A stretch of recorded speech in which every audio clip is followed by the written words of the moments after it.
Thank you for joining us today for the Conform to Christ podcast, where we seek to engage the mind, affect the heart, and call people to follow Christ. I'm Jay Jones, and I'm here with George Mays.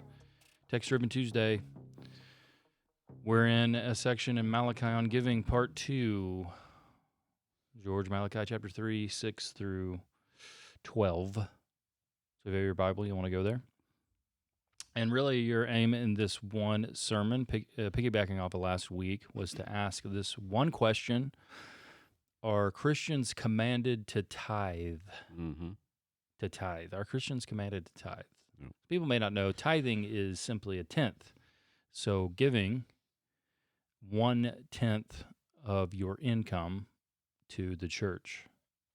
That's the question you're asking and answering. And to do that, you raise 3 sub-questions that we have to ask. This is a good sermon, I think, because people have traditions that take hold Right. in the Christian church. Right. And so we want to know, why are we doing what we're doing? Is it because the Bible tells us to do this, or is it because this has been passed down to me through generations of human tradition? So we're going to ask that question. Or just assumptions. Right. I mean, people just assume things. Mm-hmm. That was one of the things I was trying to do in this sermon, was not just answer the question, are Christians commanded to tithe, but actually show how did I get to that answer? Because Mm-hmm. there are godly Christian pastors, theologians who disagree on this. Mm-hmm. Calvin, he taught that Christians are commanded to tithe. R.C. Sproul, I read a little blog post on Ligonier from R.C. Sproul on tithing. But then you have the other side. You got John MacArthur. He doesn't think Christians are commanded to tithe. John Owen, Mm-hmm. Martin Luther. So you've got guys on both sides. So rather than just count heads and see who I like better, or just go with your tradition, I wanted to walk through how do we get to the answer, and not just for tithing. That we can do this for a bunch of different issues. Right. My wife, I wasn't even thinking of it. She threw out tattoos. Mm-hmm. Like, are Christians allowed to get tattoos? Mm-hmm. Well, the way that I'm trying to walk through the tithing question would apply to that also. Right. The Sabbath, Mm-hmm. is are Christians still supposed to keep the Sabbath? That would be an issue, a big issue that we would, I think, approach the same way as the tithing question. So, bunch of different issues. So I didn't just want to answer the question. That would have been a really short sermon, Jay. Right. But I wanted to actually walk through how are we supposed to do this. So it was I guess it was putting my hermeneutics forward more than a normal sermon. Right. Yes. Okay. So the first, you have 3 sub questions that you're going to ask and answer. The first is, what is a tithe?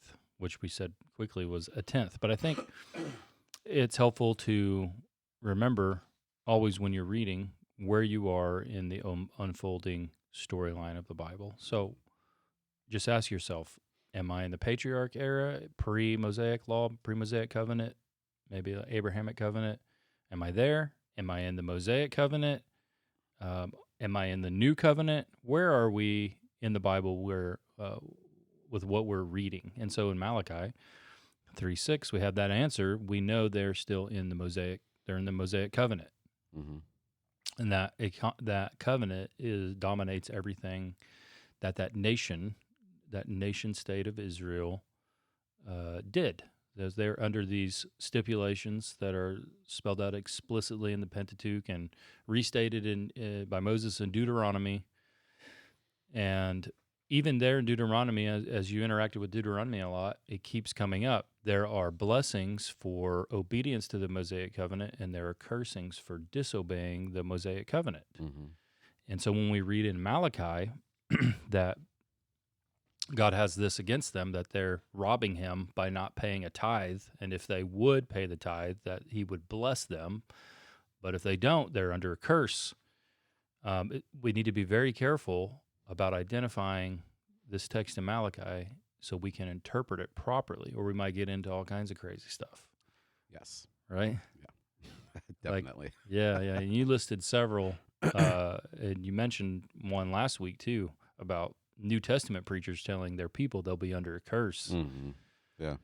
Yeah, your red flags, your sirens, they should all be going off if you're in a New Testament church and you're a Christian in Mhm. Christ, and somebody tells you you can be cursed Right.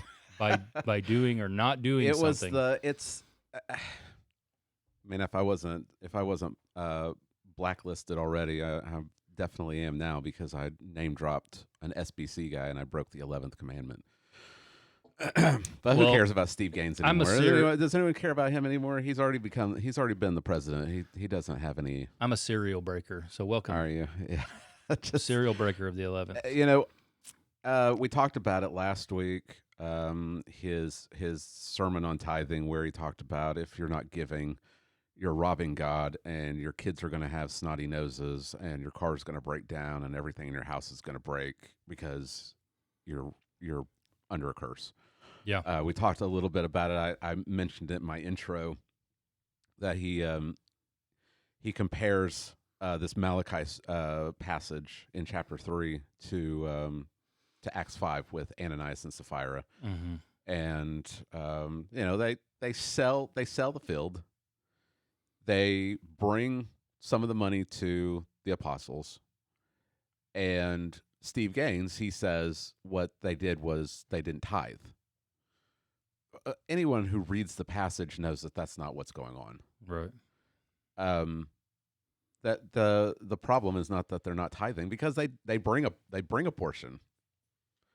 The problem is that they say this is everything that we got for the field. Mm-hmm. They're lying about how much money Right. they got and how much they're giving to the church. It seems that we're supposed to, even though there's a bad chapter break there, we're supposed to be looking and comparing Barnabas with Ananias and Sapphira. Barnabas sells a field and he brings everything to the apostles. Ananias and Sapphira, they sell a field and they bring part of it and say that they brought all of it. And so God kills them. Mm. Steve Gaines, he implies that if you don't give, if you don't tithe, God might kill you. And I think that is a manipulative tactic. Like, you're telling, like, that's one way to get people to give more money, I guess, Right. is to tell them that if they don't bring in enough money, that God might kill them. It's crazy. It's really insane. It's really crazy. Yeah. It's a major manipulation and abuse of the text. Mm. And you got to know, right? Steve Gaines supposedly has a doctorate degree, right? I would assume He's that obviously got been to something. seminary. Mm. He's been to Bible interpretation classes. That's a major manipulation move. He's a Baptist.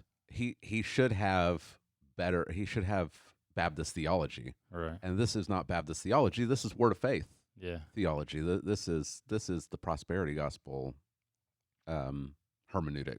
It's not Baptist hermeneutics. Yeah. To say that a New Testament Christian is under a curse because they're not giving a certain amount. Which, I mean, the first sub question that I think that we should ask is, what is the tithe? Right.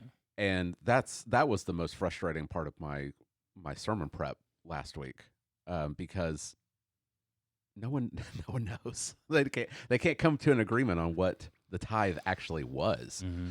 because Rather, how much? how much They know, or like, how often. how often. They didn't know how often, because there are several passages, and trying to put them together and trying to figure out, all right, are these separate or are these the same? Right. Is difficult. You get to Deuteronomy 14, and There it says that every year they're supposed to bring the tithe to the tabernacle, Mm-hmm. and it's for a communal celebration. Yeah.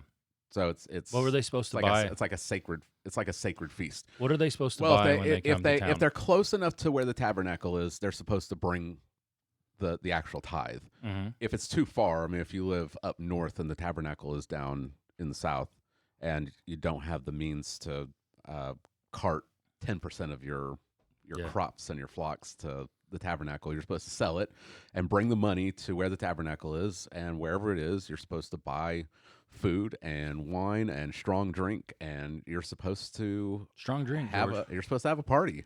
Strong. You're supposed The to, Bible you're tells supposed to people. celebrate. The Bible tells people to buy strong drink. The Bible tells people to buy strong drink. Yeah. Huh. I don't know what that would have looked like, but it's not grape juice. No, I from my research, I think strong drink historically is something more like beer, Mm-hmm. Yeah. and so wine and beer. That's Mhm. going to cause people to have a stroke, George. Yeah. Yeah. God's telling people to come and have a big party. Yeah. At the tabernacle. Are you even a Christian? Are you like, even a let's- Christian, if George? we're if we're just going to transfer Old Testament passages onto the New Testament, then Deuteronomy 14 is telling people to bring food and wine and beer and have a party at the church. That's So you're trying to tell me that's what Moses is telling the people. what I hear you advocating for is Oktoberfest at our church. That's what it sounds like to me. You know, So yeah, a Reformation Day party. in the German style. Yeah, and and they're supposed to celebrate the goodness of God. It's not this solemn, you know, blank face, Right. just going through the motions. Like they're supposed to celebrate God's been good to them. Yeah. It's for them to remember that God is the one who gives them the rain. They can sow the seed, but God's the one that causes the crops to flourish. Right. And so they bring every year they're supposed to bring a tenth of it to the tabernacle, and they're supposed to have a big celebration. Mm-hmm. And they're supposed to eat the tithe. They're supposed to. It's not that every year one is not to just give away. It's for them to actually have to actually eat it themselves. It sounds like God likes to have a good time to me. I mean, he's not this stingy curmudgeon. Sounds like he's Like sounds like he's- he loves his people and he wants them to be happy. Yeah. That's what it sounds I mean, like. what is the chief end of man? Yeah, It's to glorify God and to enjoy Him forever. I mean, Yeah. it's not a sad time to be Right. with God. Yeah. It's supposed to be a celebration. Right. But on top of the yearly one, there was also every 3 years they were told not to bring this tithe to the tabernacle, but to bring it to the storehouses in their actual city, Mm-hmm. and they're supposed to distribute it to the Levites who didn't have an inheritance in the land. They were supposed to give it to the poor, the widows, and the orphans. Mm-hmm. But the question is that on top of the yearly one? Are they still Right. supposed to do the yearly one, and then they also have the 3-year one? Or are they the same thing? And so every 3 years they don't. The yearly one is for the Levites, So they don't know if every third year you're doing a 20%er. right? Yeah, they don't know. But by the first century, the rabbis, and I think they still talk this way: the first tithe, the second tithe, and the third tithe. The first tithe was for the Levites. The second tithe was the communal one. And the third tithe was for the poor. It's called the poor tithe. And so by the first century, they were bringing in 30% of their crops. So there's question Right. about how often and how much. And all the commentaries I was reading, they all had different things, because we're not exactly sure, because we know we have better information from like the first century, Right. because the rabbis are writing more, but especially pre-exile, we're not exactly sure. We we've got Deuteronomy and Leviticus and Numbers, but there's question about, right, are these the same tithe or are they different? Mm-hmm. And so we're not exactly sure. So so even when we're talking about a tithe, most commentators at least say it was more than 10%. Right. So if we're going to answer the question, are Christians commanded to tithe? We already run into a little bit of a problem because what does that mean? Uh-huh. Because we assume 10%, but it may not. It may have been more than 10%. Yeah. And so if we're going to be really legalistic on it, it's going to be tricky. Yeah. Yeah. And also, it's you're supposed to bring it into the tabernacle. Well, what does that mean? Like, are we just transferring tabernacle to church? It was for the Levites. It was for the people to have a big party. I mean, a lot of this, if we're just carrying over tithing to New Testament and we're trying to keep it exactly the same, I don't know a lot of churches that are doing that. Right. You know, I don't know. I don't know if the churches are following strictly what the Old Testament teaches a tithe is Mm-hmm. by definition. Well, most churches couldn't do it because Yeah. they're absolutely against any form of alcohol. That's true. So they couldn't even do it if Yeah. they wanted to. That's true. Yeah. So the other problem is the context of what the tithe is as far as being part of the law. And that's the second sub question Yeah. to ask. So, what is the tithe? Well, we need to define it. We don't want to just throw out this Christianese word and not actually give any kind of meaning behind it, Mm-hmm. and just expect people to give a tithe. But where does it fit in the biblical storyline? Because the Bible it's divided into two parts. I mean, you just turn a couple of pages past Malachi, and you see it's right there on your Bible. It says the New Testament. Yeah. Like, that's not an arbitrary division. There something happened here.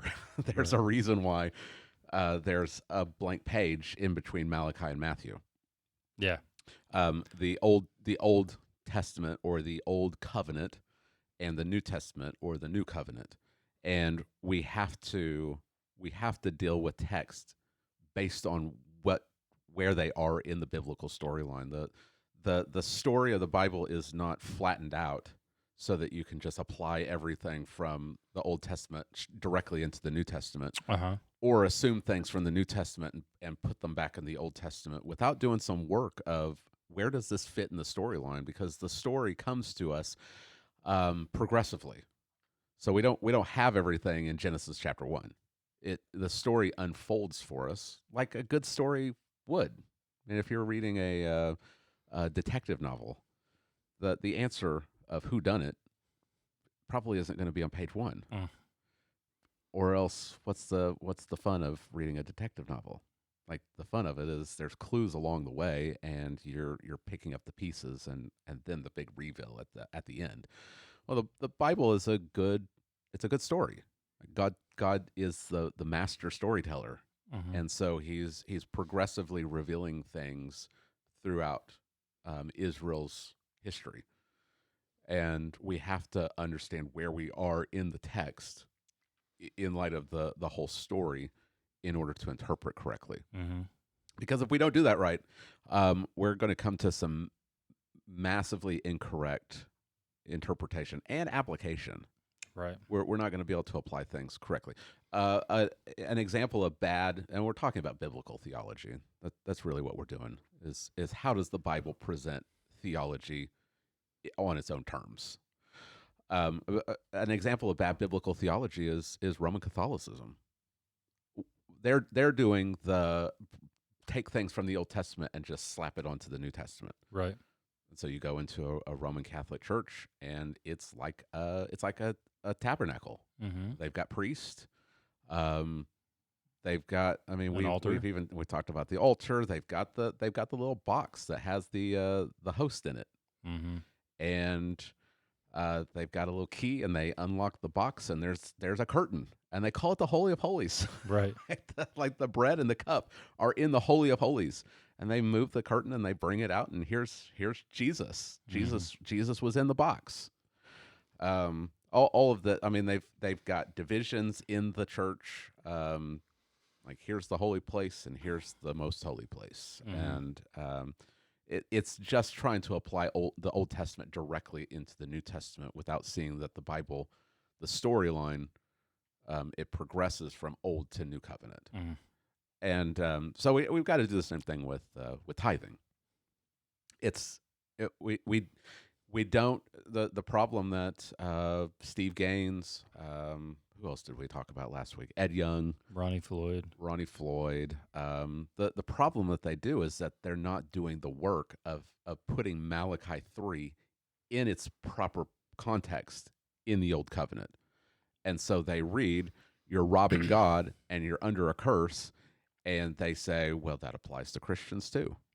You're nice. See, I think they have done the work and they know.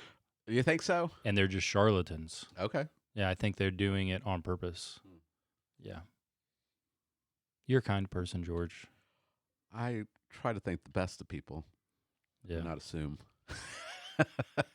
Well, maybe with Ed Young, I'll assume the worst. I just think, if you're have been a Christian for a while, been reading your Bible a while, you're a pastor, you've gone to seminary, I just assume that you don't have any like mental problems, and it's so obvious that you would never manipulate your people that way. Yeah. And so therefore, maybe I'm a little cynical. Maybe I am. But no way. Yeah. It just seems so obvious that you would never do that you have to be doing it on purpose because you need money. You want money, and money gets you influence. Yeah. So, I mean, the Bible warns about money a lot. Oh, yeah. And so I think pastors, they'll compromise themselves quickly over money. Yeah, maybe. You've got sinister motive. I think they're just idiots. like they're not guiltless. Like, they have no excuse. Yeah. I mean, talking about these SBC guys, they have most of these big names. They do have a doctorate. They have been to a lot of school, and so they don't have an excuse. And they've gone to seminaries that should be teaching this stuff. So either the seminary's not teaching it, or they're just not paying attention. Well, I would, and maybe it's because they're Baptists, because, I think I would maybe extend a little more grace to Presbyterians that see far more continuity. Right. They see far more continuity in a number of things. And I'm like, okay, yeah, I understand that. That fits. And that's why you would see Calvin. Right. You'd see R.C. Sproul. Yeah. Most of the guys that were saying tithing is commanded of Christians were Presbyterian. Because they see more continuity. That's why they do infant baptism. They see the continuity between circumcision and baptism. Though my wife has asked me before, why don't they baptize their infants on the 8th day? Right. If they're seeing continuity between circumcision and baptism. Right. So yes, I see how they're in their system.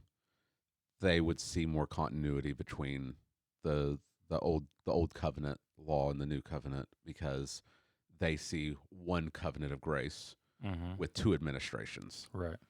And so the old and the new are it's the same covenant of grace. There's just a different administration, circumcision, baptism. But Baptist, we have no excuse for flattening it out like that and not seeing the discontinuity between the two covenants. That there are actually two covenants, the old covenant and the new covenant. They're not the same. Jeremiah 31 says the new covenant is not like the covenant I made with their fathers. Yeah, or like when Jesus says this is blood of the the blood covenant. Of the new covenant, yeah. Blood of the new covenant, not the blood of the same covenant. Right. Right. Yeah. Yeah. It's new in that it's slightly different, Jay. It's slightly different. Yeah. Same, but different. I don't know. Maybe they're just dumb. Maybe these Baptist guys are just dumb. I don't know. Yeah. That they may be doing it on purpose. I don't know. I just prefer to think that they're stupid instead of sinister. Pick one. Yeah. Yeah, I don't know. But when you come to an issue like tithing, or I mean, there's a bunch of I mean, this has wide ranging to all kinds of different issues. You want to see what is the context in the covenant in which it finds itself. Is it in the old covenant? Is it in the new covenant? Malachi's in the old covenant, Right. and so the curses that Malachi is that God through Malachi is saying Israel is under are not just the general curses of your kids are going to get snotty noses and your car's going to break down. That's not that's more paganism. Mm. That's more like voodoo. You got Steve Gaines over there with a little voodoo doll. Like that he knows the people that aren't giving in the church, and so he's giving their kids snotty noses because they're under a curse. That's not the curse that Malachi's talking about. He's talking about covenant curses. Yeah. He's talking about the curses of Deuteronomy 27 and 28. That their crops are going to fail and that they're going to experience drought and their enemies are going to overwhelm them and oppress them and yeah, it's their flocks are going to be barren and these are the covenant curses that he's talking about. And when he talks about blessings, he's not talking about sowing a seed of faith and you're going to get $1,000 check in the mail out of nowhere. Like he's talking about the covenant blessings of Deuteronomy 28. And so for us to just rip that out of its context and try to apply it to the New Testament church is to do something that's worse than just whether you should tithe or not. Like this question, it touches on something that is far more vital than just should you give 10% of your income to the church. It's touching on the distinction between the law and the gospel.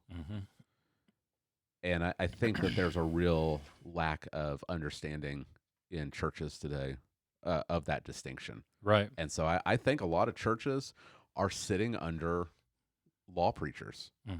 I think a lot of these topical preachers they're preaching the law. Like if you do these, here's 10 steps to a healthy marriage. Do this, do this, do this, do this, do this. And tithing will definitely be in there. Yeah, that's right. Every time, whatever step it is. That's right. Make sure you're giving 10%. 10 steps to being a good father. Tithing's going to be in there. Yeah. 10 steps on having a happier life. Tithing's going to be in that one too. Isn't it weird? It's always in there, George. It's always in there. But what that is it's law preaching. It's just putting people under the law again. Yeah. And I think Paul's words to the Galatians, I think it's apt. I think that the way that someone like Steve Gaines is preaching tithing, I think you could just substitute circumcision in Galatians 3 with tithing. Right. And you could have the same idea. That if you are trying to get blessings from God by tithing, then you have to keep all of the law. Yeah, because Galatians, it's if you really want to be a Christian and enjoy the new covenant blessings, well, you've got to get circumcised first. Right. And Paul goes nuclear. Yeah, it does. Big time. Yeah. Yeah. If you want the blessings from keeping one part of the law, well, you can't do that. You can't pick and choose. The law is it's a unit. It's one covenant. You can't just pick and choose what you want. You take it or leave it. And so if you want to be circumcised, then you have to keep the entire law, is what he says. And the way that some of these guys are talking about tithing, it's in the same language. Yeah. Like if you want to be blessed by tithing, then you have to take the whole law because tithing is part of the old covenant law. And like you said, I mean, Paul doesn't pull any punches. He says that if you're trying to be justified by keeping the law, you have to keep all of it. Hmm. But He also says he wishes they would castrate yeah. themselves. Don't forget that, George. That's holy. How do you think he would? How do you think he would deal That's with holy words. tithing? How do you think he'd deal with tithing? I don't know. I mean, if people were telling them, if people were telling them they're not really a faithful Christian, you can put anything in here. I mean, there's all kinds of law preaching going on, especially when it comes to like political activism. People do the same thing. They tell you you're not really a faithful Christian if you're not engaged in this like political activity. It's the same thing. It's law. You can't do that. You can't tell people they're not real Christians if they don't do this thing. Mm-hmm. If the thing the next words out of your mouth are you're not a real Christian unless you're trusting in Christ, well, now you're law. Mm-hmm. Yeah. And there's the I think that people there. I mean, we've talked about this before.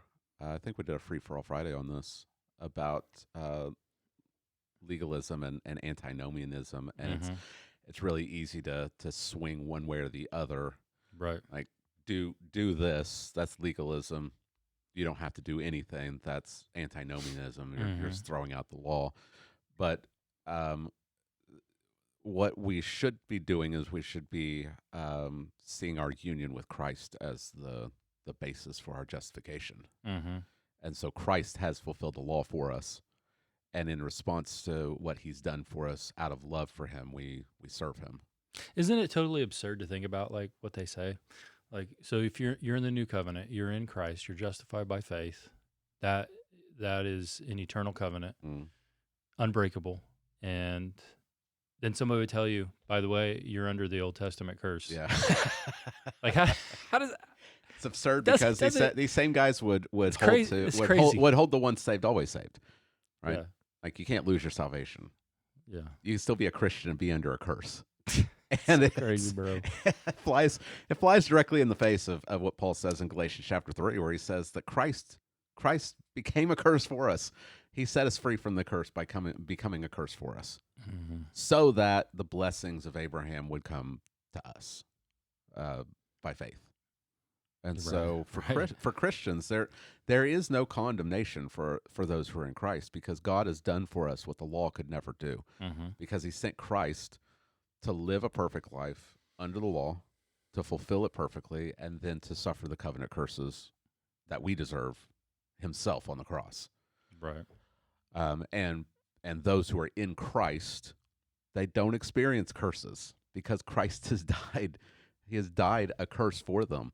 So we're not under a curse. A Christian will never experience the covenant curses because of Christ. This is the biggest scam since the Catholic Church sold indulgences to build St. Peter's Basilica. Yeah, it really is. It absolutely is. Because that's what they're doing. You watch them on TV, and they'll tell you that like your life is not going well, and it's not because like, oh, maybe you're living in sin and absolute rebellion against God. Right, you're living with your boyfriend, and you guys have 2 kids together now, and so of course your life is difficult. You're doing life not God's way. They'll be like, well, the real problem is you haven't been giving, right? That's what they'll say. They'll say stuff like that, or they'll tell they get all of the older like the senior citizens. They'll be like, the reason you're continually sick is because you have not been sowing the seed of faith and giving. It's the biggest scam since the Catholic Church sold indulgences. Maybe that's what's going on with you, Jay. Maybe that's why you're. Maybe that's why our backs are always hurting. Is because we're not sowing the seed of faith. See, that's what they would say. You want your back to feel better. I'm shook. Yeah. Yeah, but we're not under the. Fitting this passage and fitting the issue of tithing into the storyline, it seems just from what tithing is, the nation of Israel being commanded in the law to bring a 10%, at least 10%, to the tabernacle, that it is to be distributed to the Levites. That there's covenant blessings and curses attached to it, it seems like you can't distinguish the tithe from the ceremonial law of the old covenant. It seems just inextricably linked together, and you can't just pull tithing over into the new covenant because it's bound to the old covenant. Right. That seems to be, just from looking at it, that seems to be the case. I would say it doesn't seem. I'd say it is. Yeah. Okay. Yeah. Yeah. So, like, kind of in the second question. We didn't tell you what it is, but it's, are Christians commanded to tithe? You answered, what is a tithe? Now it's, are Christians commanded to tithe? We've talked through this stuff, how it's tied to the law of the old covenant.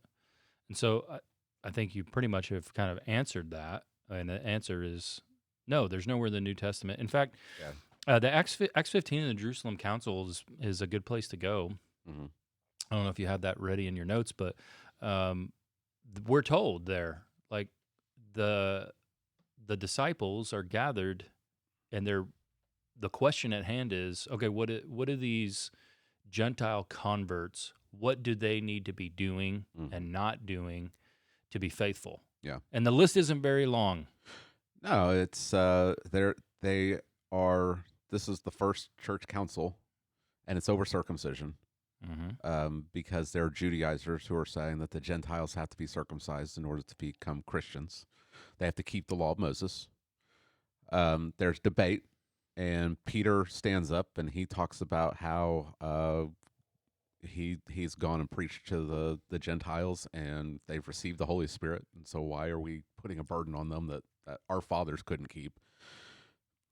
And they listen to Peter and or Paul and Barnabas as they're talking about everything God did amongst the Gentiles. And then James stands up, and he says that his judgment is that we do not trouble those who are turning to God from among the Gentiles, but that we write to them that they abstain from things contaminated by idols, and from sexual immorality, and from what is strangled, and from blood. For from ancient generations Moses has those who preach him in every city, since he is read in the synagogues every Sabbath. And that's what they send a letter to the Gentiles saying, abstain from idolatry, sexual immorality, things strangled, and from eating blood. And it seems like this is tied to the fact that Jews are also becoming Christians, and it's to not give offense to Jews. Right. So don't do things that are going to cause offense to the Jewish believers. Right. That seems to be, because the early church will be composed of Jew and Gentiles. Jew and Gentile. Yeah, Right. that seems to be the reason for those things. It doesn't say make sure they tithe. It does not say make sure that they tithe. Right. So I don't know. Hebrews 8:13. The apostle he calls the old covenant obsolete and growing old and ready to fade away. So the tithe, But I thought they were same, but they're different. the same. Yeah, I don't know how Presbyterians interpret that one. I'm sure they've got some kind of interpretation for it, but you're just not intelligent enough to be one. Probably not. That's what they'll tell you. Yeah. But if tithing is connected to the ceremonial law of the old covenant, and if we, I guess, like Reformed theologians, they usually divide the law into three parts: the moral, the civil, and the ceremonial. Right. It doesn't seem like the tithe is connected to moral law. Well, it doesn't seem like Israel divides the law that way. Yes, but just from the I guess the way in which the Westminster and the 1689 talk about the law, right, as moral, civil, and ceremonial. It seems like tithing would be connected to the ceremonial. I mean, bringing a tithe to the tabernacle. It's part of the tabernacle. And having like a celebration there at the tabernacle. It seems ceremonial. Well, and partly civil, I guess. Maybe. For poor. Yeah. For the give poor. It to the poor. but they're also giving it to the Levites. It's kind of like the payment for the Levites. Right. I read one that said that they're to receive that. I mean, this would have been a good amount if everyone's bringing 10% to the Levites. It would have been it should have been a pretty good amount if everyone was being obedient. And it's to match the danger that the Levites are exposed to, because they have to carry around the articles Ark of the Covenant, of the tabernacle, and they're responsible for setting it up and making sure everything's functioning. And just from the example of Aaron's two sons dying because they're offering strange fire, they're being exposed to quite the risk, being around the holiness of God all the time, and so they're given a bunch of stuff. But it seems to be tied to the tabernacle, and that's tied to the old covenant. And so when the old covenant goes, the tabernacle and all of its ordinances go also, including tithing. I think. I think that's the natural way of understanding it. So no, I don't think Christians are commanded to tithe. But we do say we do see giving. The ark, is in Africa. You know that, right? Yeah. The Queen of Sheba, she took it. She took it when she visited. That's where you should pay your tithe, where the ark is. So if you want to go same, then you just send it there. Yeah. Okay. Yeah. But we do have to ask the question: how does the New Testament command Christians to give? Right. Right. Does it command Christians to tithe? That's the question. Yeah. Doesn't seem like it. It doesn't. It doesn't seem. It doesn't seem like it, George. No, it doesn't. It doesn't. So again, we have to interpret this based on the death and resurrection of Christ. Like that is the dividing event. And so before the death and resurrection of Christ, yes, God's people are absolutely commanded to keep the law and to bring a tithe into the tabernacle. So Jesus in Matthew chapter 23, he's telling the religious leaders, he's accusing them of they tithe to the very like exact point of bringing a tithe of everything. Yeah, but they neglect showing mercy. Right. And he doesn't say stop tithing. He says you should show mercy, and while not neglecting the law, not neglecting the tithe. But that's before the death and resurrection of Christ. Right. They're still connected to the old covenant. They are supposed to do that. But the question is, what do we see the church doing after the death and resurrection of Christ? Yeah. After the old covenant has been done away with because of the death and resurrection of Jesus, what do we see? Well, what are you going to do after the whole temple's destroyed? That's a big question. Yeah, I mean, I assume. I mean, all of that gets put on the synagogues, right?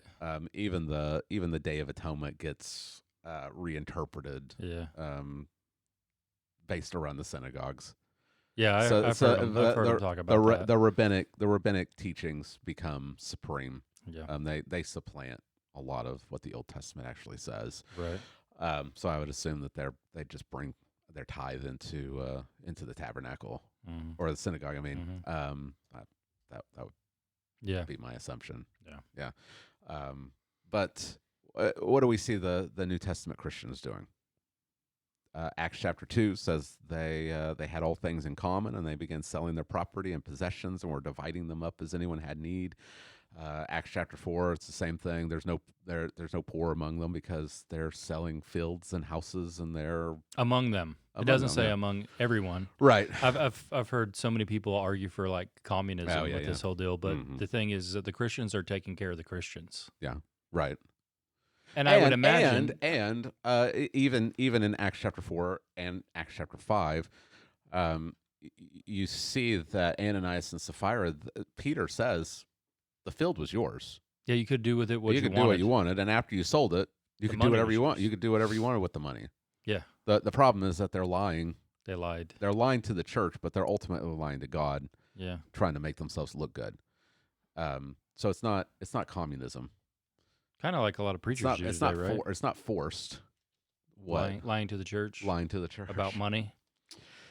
There's been a few Right. cases of people doing that. Mm-hmm. Yeah.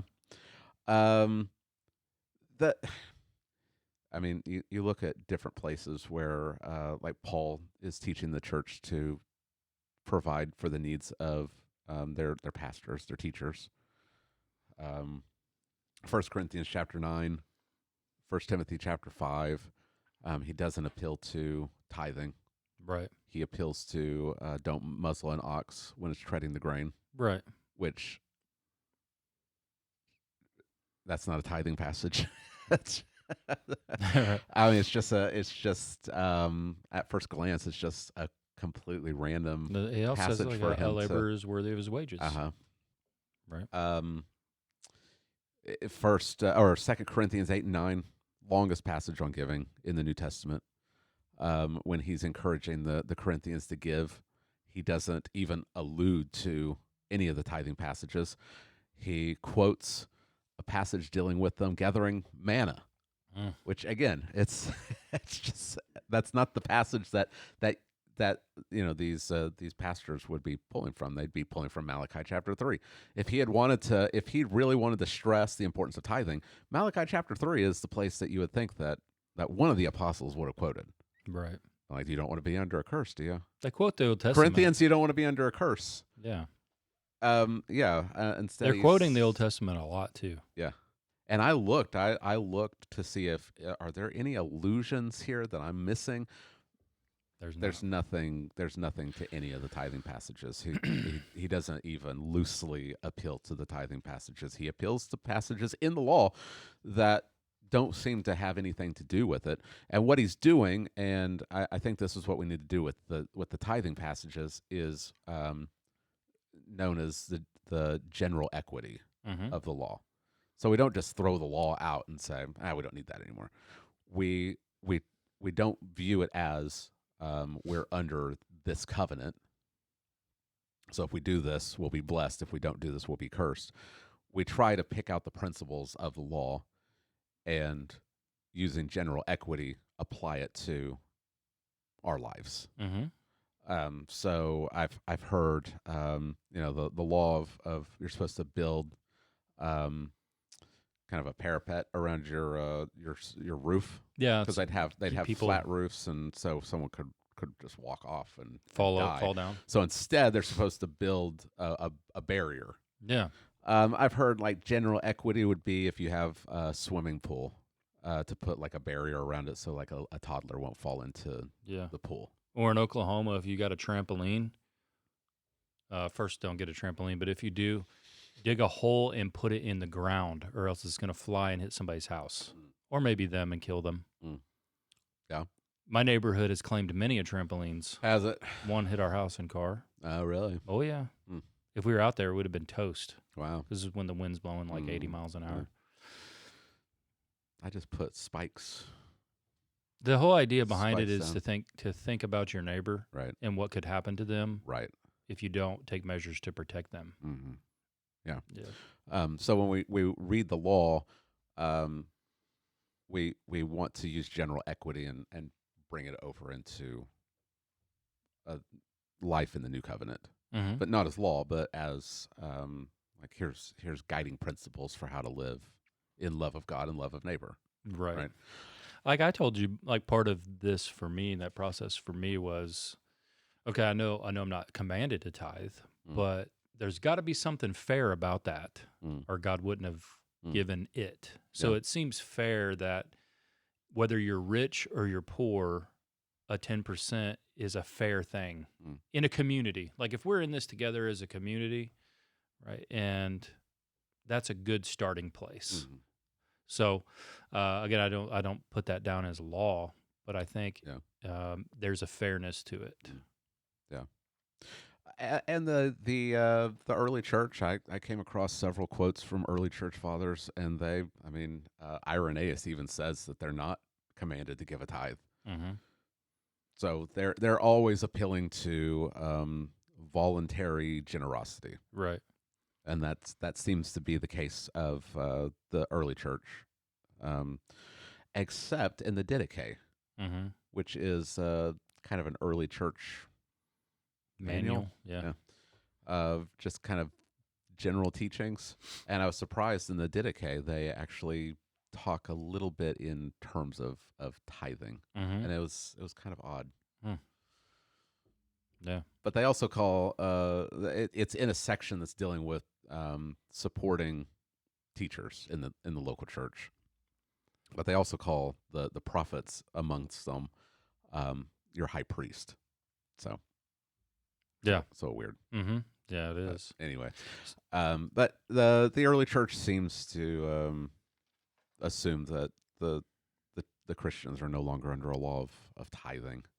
So I think pulling all of this together, what a tithe is, where it fits in the biblical storyline as it's connected to the ceremonial law of the Old Covenant, what we see in the New Testament, and how the early church is interpreting that.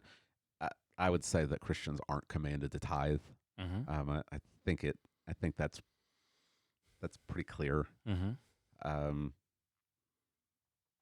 but we are still commanded to give, to be generous. Mm-hmm.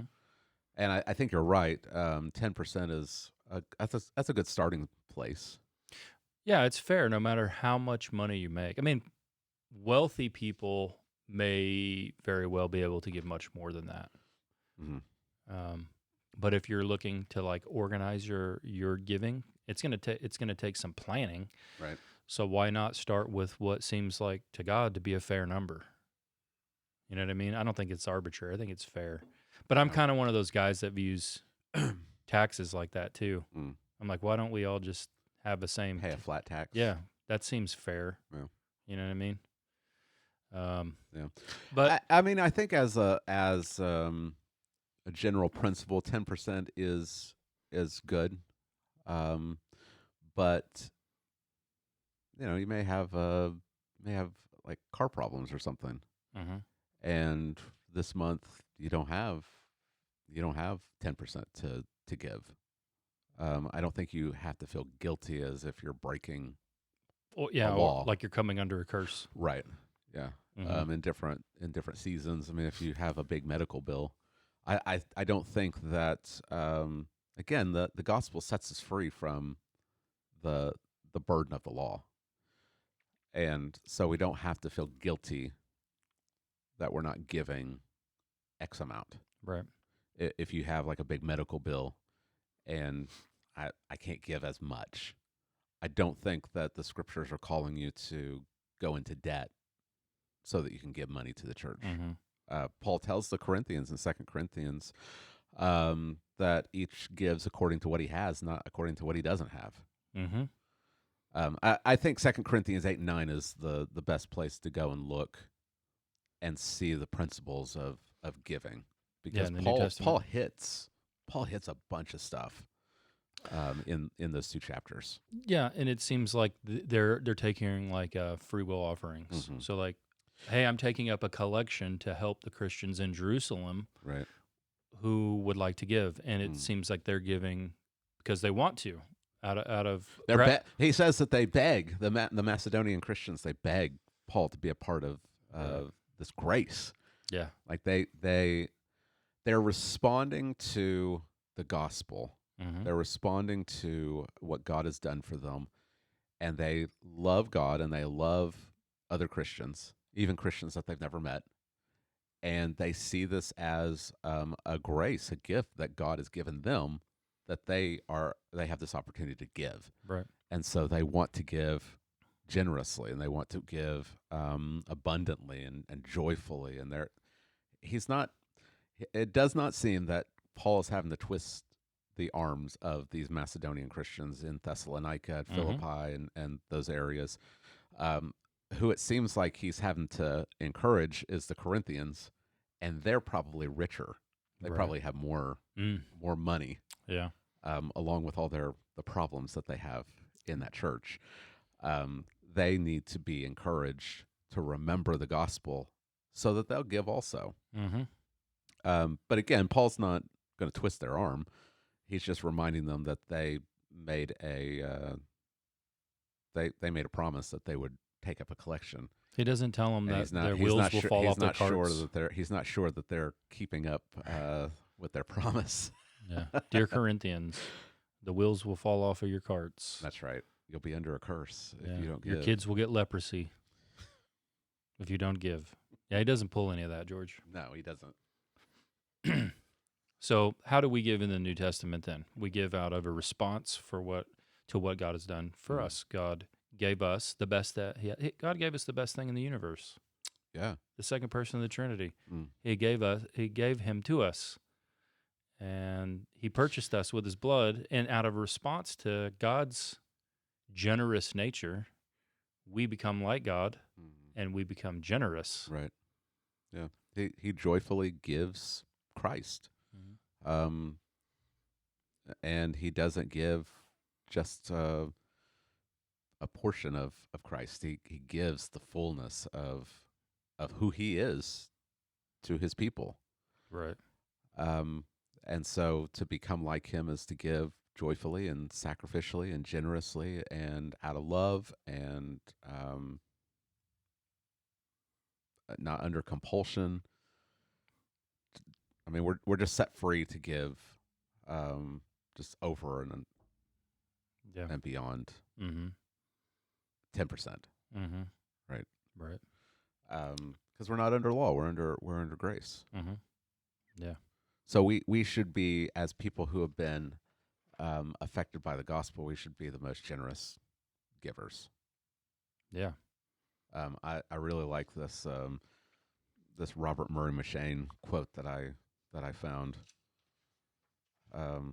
There are many hearing me who now know well that they are not Christians because they do not love to give. To give largely and liberally, not grudgingly at all, requires a new heart. I really like that. Yeah. Because if you have been converted, if you have been born again, no one's going to have to tell you you're under a curse if you don't give. Your kids are going to get snotty noses and your car's going to break down if you don't give. You're not going to need that. But what if you built an entire dynasty off of professing unregenerate believers? Well, then you might. Yeah. Yeah, if you have a church full of non-believers, then you might have to twist some arms. But to have a church that's filled with actual believers who love God and love their neighbor, that should be a really generous church. Yeah. And so really, and I told the congregation on Sunday, I really don't. I find this to be a really hard topic to preach on because it really does hit at the heart of the problem. It's worship. We're idolaters. We love our stuff. We want to hold on to our stuff, and so to read about how we should give our stuff away, it's hard because we have a heart problem. But and so the if I were to just say you need to give more, that's still law. Because the issue is not you're not giving enough. The issue is you're not thinking about the gospel. There's something else going on. There's a worship problem. And so the driving application of this sermon is not give more money. It's look to Christ. Yeah, when you become regenerate, because I can remember being unregenerate in my 20s, in my mid-20s. One of the things you realize, and no theologian needs to teach it to you, is that everything you have in your life came from God. It's all of it is already His. Yeah. So, like last night, we were driving home, and Evangeline was like, "Dad, do I have blessings?" I don't know where these ideas come from. I'm like, what do you mean? And she's like, "Well, I've got a snotty nose." Yeah, she's like, do I have do I have blessings? And of course, she's what she can think about in her little world is like the material things she has, right? Like toys. And I'm like, yeah, I mean, look at all the things that you have. Mm, Like all of that came from God. right. Like everything you have in your whole life is just on loan to you from the Creator. Mm, And it's not, none of it's yours anyway. He owns everything. So, you're not losing anything by giving to other people the blessings God's given you. You're just like exchanging. It's just like exchanging your hands and going to someone else's mm, who is now taking it on loan from God. mm, You're just facilitating the transaction. right. So we don't own anything. None of it's ours. We can't make it. We can't. It all comes from Him. So I think it's a big indicator. There are two big indicators if someone's been born again. One of them has to do with sexual immorality. It seems pretty clear in the Bible that when someone is born again, they'll flee sexual immorality. And I think the other one is if they're stingy. A stingy person, that kind of gives away that something's going on in their heart. Yeah.